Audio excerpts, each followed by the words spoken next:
ওম শান্তি। আজ 13 জুলাই 2024 প্রাতঃমুরলি। বাবা আজ বলেছেন, মিষ্টি বাচ্চারা, রাখি বন্ধন উৎসব হল প্রতিজ্ঞাবদ্ধতার উৎসব, যা সঙ্গম যুগ থেকেই শুরু হয়। তোমরা এখন পবিত্র হওয়ার এবং পবিত্র বানানোর প্রতিজ্ঞা করে থাকো। আজকের মুরলির প্রশ্ন, তোমাদের সর্বকার্য কিসের আধারে সফল হতে পারে? নামের মহিমা কীর্তন কিভাবে হবে? উত্তর, জ্ঞানের বলের সাথে যোগের বল থাকলে তখন সকলেই নিজেদের সব কাজ নিজের থেকেই করতে তৈরি হয়ে যায়। যোগ হলো অতি গুপ্ত, এর দ্বারাই তোমরা বিশ্বের মালিক হয়ে যাও। যোগযুক্ত হয়ে যদি বোঝাও, তবে সংবাদপত্রগুলো নিজের থেকেই তোমাদের সংবাদ ছাপবে। সংবাদপত্রের মাধ্যমেই তোমাদের নামের মহিমা কীর্তিত হবে। এদের দ্বারাই অনেকে সংবাদ পাবে। ওম শান্তি। আজ রাখি বন্ধনে বাচ্চাদের বাবা বোঝান, কারণ এখন সমীপে রয়েছেন। বাচ্চারা রাখি বাঁধার জন্য যায়। যে সকল জিনিস পূর্বে হয়ে গেছে সেগুলিরই উৎসব পালিত হয়। বাচ্চারা এ তো জানে যে আজ থেকে 5000 বছর পূর্বেও এই প্রতিজ্ঞাপত্র লেখানো হয়েছিল, যার অনেক নামকরণও হয়েছিল। এ হলো পবিত্রতার চিহ্ন। সকলকে বলতে হবে, পবিত্র হওয়ার জন্য রাখি বাঁধো। এও জানো যে পবিত্র দুনিয়া সত্যযুগের আদি থেকে শুরু হয়। এই পুরুষোত্তম সঙ্গম যুগ থেকেই রাখি উৎসব শুরু হয়, যা পুনরায় পালিত হবে যখন ভক্তি শুরু হবে। একেই বলা হয় অনাদি উৎসব। সেও কবে থেকে শুরু হয়? ভক্তি মার্গ থেকে, কারণ সত্যযুগে এইসব উৎসব ইত্যাদি তো হয় না। এসব পালিত হয় এখানে। এই সমস্ত উৎসব ইত্যাদি সঙ্গমেই পালিত হয়। সেটাই পুনরায় ভক্তি মার্গ থেকে শুরু হয়। সত্যযুগে কোনো উৎসব হয় না। তোমরা বলবে যে দীপমালা হবে না, সেও এখানে পালন করা হয়। ওখানে হওয়া উচিত নয়। যা এখানে পালন করা হয় তা ওখানে পালন করা যায় না। এই সবই হলো কলিযুগের উৎসব। রাখি বন্ধন পালিত হয়। এখন এ কথা কিভাবে জানা যাবে যে রাখি কেন পালিত হয়? তোমরা সবাইকে রাখি বাঁধো আর বলো পবিত্র হও, কারণ এখন পবিত্র দুনিয়া স্থাপিত হচ্ছে।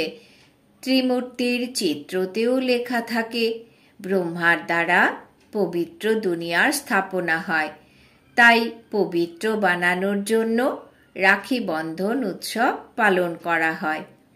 এখন হলো জ্ঞান মার্গের সময়। বাচ্চারা, তোমাদের বোঝানো হয়েছে যে যদি কেউ ভক্তির কোনো কথা শোনায়, তবে তাদের বোঝানো উচিত যে আমরা এখন জ্ঞান মার্গে রয়েছি। ভগবান অদ্বিতীয়, জ্ঞানের সাগর, যিনি সমগ্র দুনিয়াকে নির্বিকারী বানান। ভারত নির্বিকারী ছিল, তখন সমগ্র দুনিয়ায় নির্বিকারী ছিল। ভারতকে ভাইসলেস বানালে সমগ্র দুনিয়ায় ভাইসলেস হয়ে যায়। ভারতকে ওয়ার্ল্ড বলা যাবে না। ভারত তো সমগ্র দুনিয়ার এক অংশ বিশেষ মাত্র। বাচ্চারা জানে নতুন দুনিয়ায় শুধুমাত্র এক ভারত ভূখণ্ডই থাকে। ভারত ভূখণ্ডে অবশ্যই মনুষ্যও থাকবে। ভারত সত্যখণ্ড ছিল। সৃষ্টির আদিতে দেবতা ধর্মই ছিল। তাকেই বলা হতো নির্বিকারী পবিত্র ধর্ম, যার এখন 5000 বর্ষ পূর্ণ হয়েছে। এই পুরনো দুনিয়ার আর অল্প দিন বাকি রয়েছে। নির্বিকারী হতে কতদিন সময় লাগে?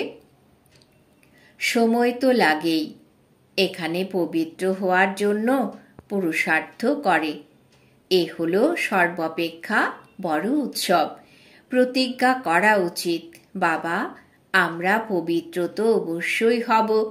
এই উৎসব সর্বাপেক্ষা বৃহৎ, এ কথা বোঝানো উচিত। সকলে আহ্বান করে, হে পরমপিতা পরমাত্মা, কিন্তু এ কথা বললেও বুদ্ধিতে পরমপিতা আসে না। তোমরা জানো, পরমপিতা পরমাত্মা আসেন জীবাত্মাদের জ্ঞান প্রদান করতে। আত্মা পরমাত্মা পৃথক ছিল বহুকাল। এই মিলন মেলা এই সঙ্গম যুগেই হয়। কুম্ভ মেলাও একেই বলা হয়, যা 5000 বছর পরে এই একবারই হয়। জলে স্নান করার উৎসব তো অনেকবার পালন করেছ। ওটা ছিল ভক্তি মার্গ, এ হলো জ্ঞান মার্গ। সঙ্গমকেও কুম্ভ বলা হয়। বাস্তবে 3টি নদী নেই। জলবাহিত নদী গুপ্ত কিভাবে হতে পারে? তোমাদের এই গীতা হলো গুপ্ত। তাই এ কথা বোঝানো হয় যে তোমরা যোগ বলের দ্বারা বিশ্বের রাজত্ব নাও। এর মধ্যে নৃত্য, গীত ইত্যাদি করার মতো কিছু নেই। ভক্তিমার্গ তো আধা কল্প পূর্ণ মাত্রায় চলে, আর এই জ্ঞানমার্গ চলে এক জীবন। পরবর্তী 2 যুগে জ্ঞান থাকে না, থাকে জ্ঞানের প্রালব্ধ। ভক্তি তো দাপর কলিযুগ থেকেই চলে আসছে। জ্ঞান শুধু একবারই পাওয়া যায়, আর তারপর তার প্রাপ্ত ভোগ চলে 21 জন্ম পর্যন্ত। এখন তোমাদের জ্ঞান চক্ষু উন্মোচিত হয়েছে। পূর্বে তোমরা অজ্ঞান নিদ্রায় আচ্ছন্ন ছিলে। এখন রাখি বন্ধনে ব্রাহ্মণেরা রাখি পরায়। তোমরাও ব্রাহ্মণ, ওরা হলো গর্ভজাত ব্রাহ্মণ বংশীয়, তোমরা হলে মুখবংশীয়। ভক্তি মার্গে কত অন্ধশ্রদ্ধা রয়েছে, পাকে আটকে পড়েছে। পাকে পা আটকে যায়, তাই না? মানুষও ভক্তির পাকে আবদ্ধ হয়ে পড়ে এবং সম্পূর্ণ গলা পর্যন্ত ডুবে যায়। তখন বাবা আসেন রক্ষা করতে। যখন ডুবে যেতে যেতে শুধু শিখাটুকু বাকি থাকে, টেনে তোলার জন্য কিছু তো চাই, তাই না? বাচ্চারাও অনেক পরিশ্রম করে বোঝাবার জন্য। কোটি কোটি মানুষ রয়েছে, এক একজনের কাছে যাওয়ার জন্য পরিশ্রম হয়। সংবাদপত্রের মাধ্যমে তোমাদের বদনাম হয়েছে যে এরা ভাগিয়ে নিয়ে যায়, ঘর পরিবারকে অস্বীকার করে, ভাই বোন বানিয়ে দেয়। শুরুতে এ কথা অনেক বিস্তার লাভ করেছিল। সংবাদপত্রের মাধ্যমে হইচই পড়ে গিয়েছিল। এখন এক একজনকে তো পৃথকভাবে বোঝানো সম্ভব নয়। পুনরায় এই সংবাদপত্রই তোমাদের কার্যে আসবে। সংবাদপত্রের মাধ্যমে তোমাদের নামের মহিমা কীর্তিত হবে। এখন ভাবনা চিন্তা করতে হবে যে কি করা উচিত, যাতে বোঝে। রাখি বন্ধনের অর্থ কি? বাবা যখন এসেছেন পবিত্র করতে, তখন বাবা বাচ্চাদের থেকে পবিত্রতার প্রতিশ্রুতি করিয়ে নিয়েছেন। পতিতদের পবিত্র করছেন যিনি, তিনি রাখি পরিয়েছেন। কৃষ্ণের জন্মদিন পালন করে, তাহলে নিশ্চয়ই সে সিংহাসনে বসেছিল। করোনেশন কখনো দেখানো হয়নি। সত্যযুগের প্রারম্ভে লক্ষ্মী নারায়ণ ছিল, তাদের করোনেশন অবশ্যই হয়েছিল। প্রিন্সের জন্মদিন পালিত হয়, কিন্তু তারপরে করোনেশন কোথায়? দীপাবলিতে করোনেশন হয়, অতি জাঁকজমক করে হয়। তা হয় সত্যযুগে। যে সমস্ত বিষয় সঙ্গমে হয় তা ওখানে হয় না। ঘরে ঘরে আলোকসজ্জা এখানে হয়, ওখানে দীপাবলি ইত্যাদি পালিত হয় না। ওখানে তো আত্মাদের জ্যোতি জাগ্রতই থাকে, সেখানে তারপর করোনেশন অনুষ্ঠিত হয়, দীপাবলি নয়। যতদিন পর্যন্ত আত্মাদের জ্যোতি জাগ্রত না হয়, ততদিন পর্যন্ত ঘরে ফিরে যেতে পারে না। এখন তো এরা সকলেই পতিত। এদের পবিত্র বানানোর জন্য বিচার বিবেচনা করতে হবে। বাচ্চারা বিচার বিবেচনা করে বড় বড় ব্যক্তিদের নিকটে যায়। বাচ্চাদের গ্লানি হয়েছে সংবাদপত্রের দ্বারা, পুনরায় মহিমাও হবে এদের মাধ্যমে। কিছু টাকা পয়সা খরচ করো, তখন ভালো ভালো লিখবে। এখন তোমরা আর কত টাকা পয়সা দেবে? টাকা পয়সা দেওয়াও তো এক প্রকার ঘুষ। এ তো নিয়ম বহির্ভূত। আজকাল তো ঘুষ ছাড়া কোনো কাজই সম্পন্ন হয় না। তোমরাও যদি ঘুষ দাও আর ওইসব লোকেরাও যদি ঘুষ দেয়, তবে তো দুপক্ষই এক সমান হয়ে যাবে। তোমাদের বিষয় হলো যোগ বলের। যোগ বল এত চাই যার মাধ্যমে তোমরা যে কোনো কারুর দ্বারা কার্য সম্পাদন করতে পারো। ভূ ভূ করেই যেতে হবে।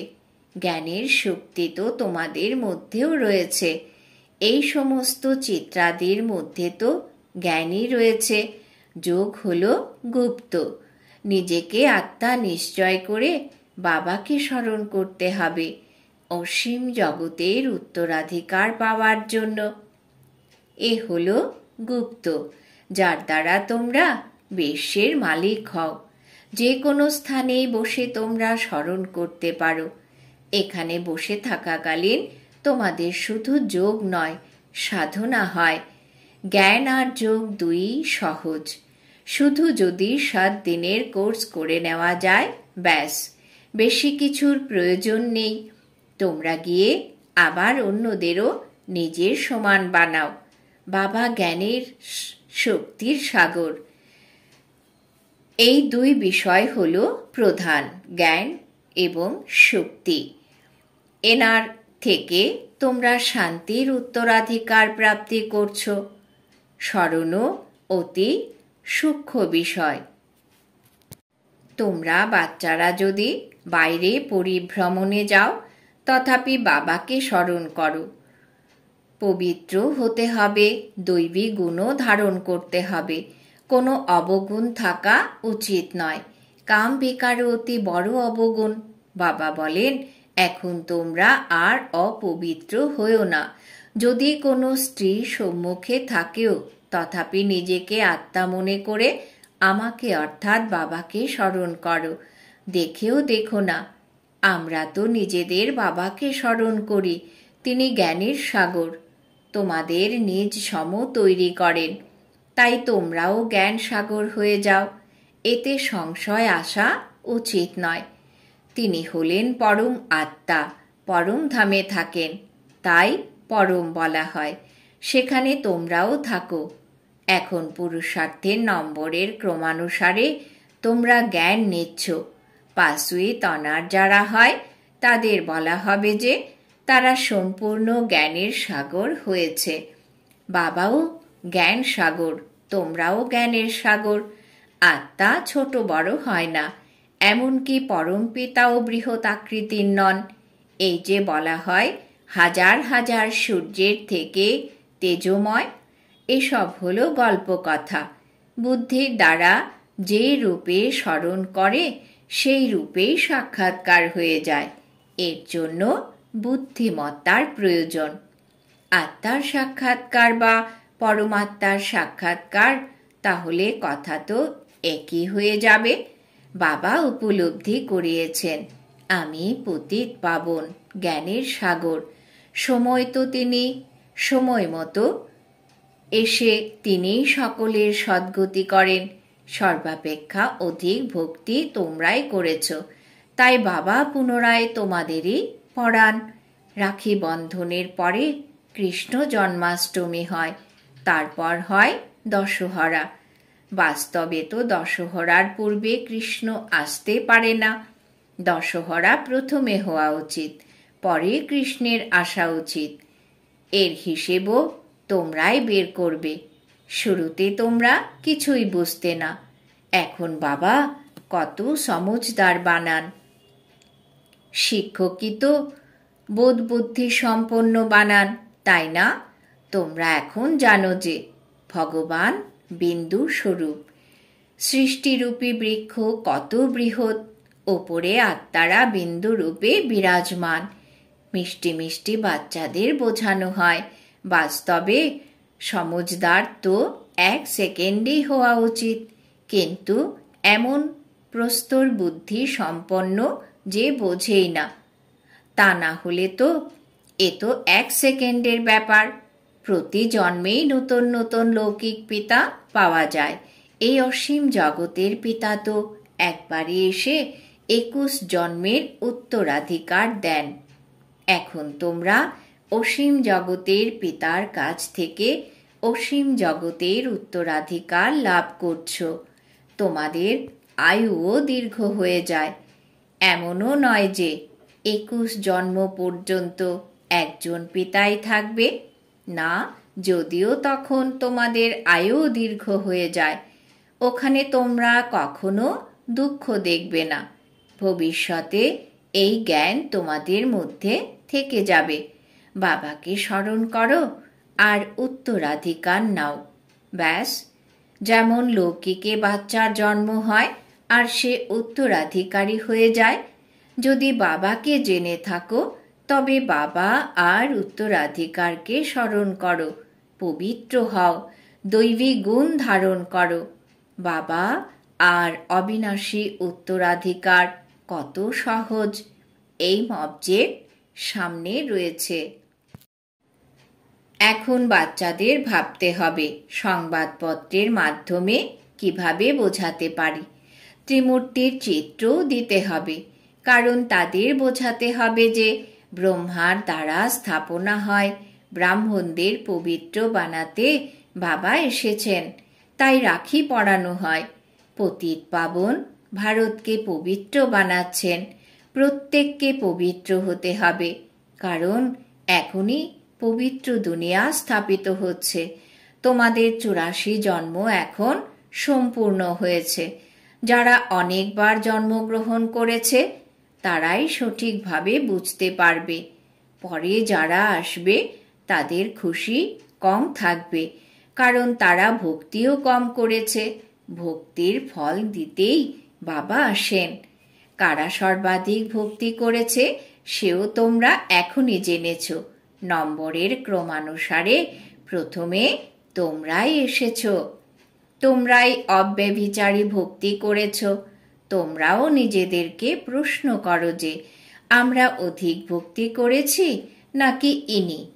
সর্বাপেক্ষা তীব্র গতিতে যারা সার্ভিস করে অবশ্যই তারা ভক্তিও অধিক মাত্রায় করেছে।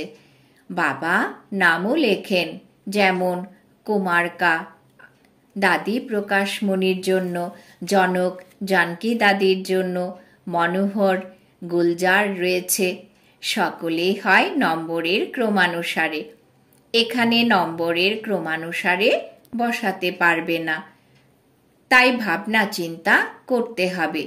রাখি বন্ধনের বিষয়টি সংবাদপত্রে কিভাবে লেখা হবে, এটা ভালো যে মন্ত্রীদের কাছে যায়, রাখি পরায়, কিন্তু পবিত্র তো কেউ হয় না।